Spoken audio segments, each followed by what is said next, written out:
Hey guys, so today's card that I pulled for the Instagram collective feed was the Four of Swords. So this is an interesting card insofar as I think when I was younger, I was like, oh my God, is this person dead? No, they're not dead. They are though, however, oops, sorry, I'm moving around. They are though, however, in need of a respite. So even though it, like I said, it's actually, it looks like a crypt, right? With a person in repose.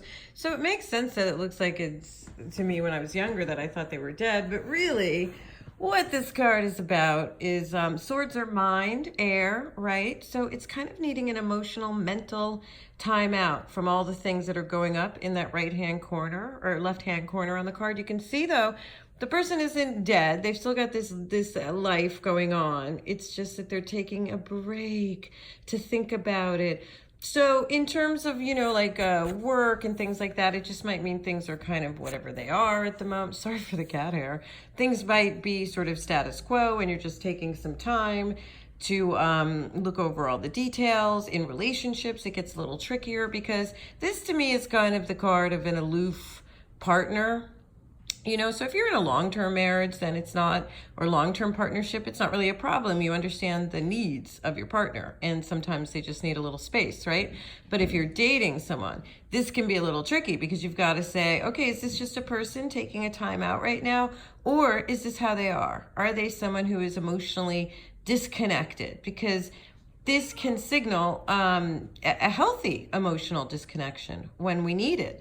But it can also, the reversal of the card, which I don't read reversals. I just kind of go by what I think the energy is, is it the upright or is it the reversed energy? So if it were the reversed energy, it would mean someone who is being cut off, shut down, and they may have a need for privacy and all that, but it's more of a protective thing than it is a taking care, self-care thing. So that's what I'm saying is the difference. You've got to decide, am I cutting people out because I'm taking care of myself, or am I, shutting people down and out because I'm afraid of engaging and getting hurt, etc., etc. So it's kind of a fine line.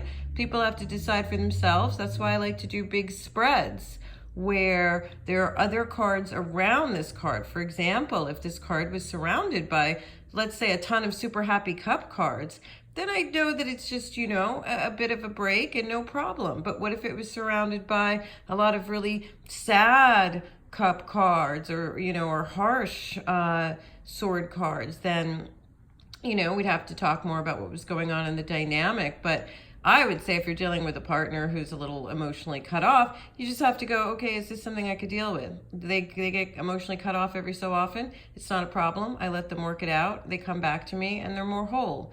That's a healthy dynamic. If, though, you're with someone who cuts you out, shuts you out, and doesn't really let you in ever, you've got to decide whether that's emotionally satisfying for you. Forget them. What about you? How do you feel dealing with that? So anyway, that's what I think about the Four of Swords. And if you notice, this is the Rider-Waite deck, there's one sword below the figure, right? And three swords above. So this person is singularly considering, threes represent, a change in movement. They're contemplating their next action is how I read just the swords and the position of the swords on that card. So that's the kind of stuff you can look at when you're reading cards. Okay, bye guys.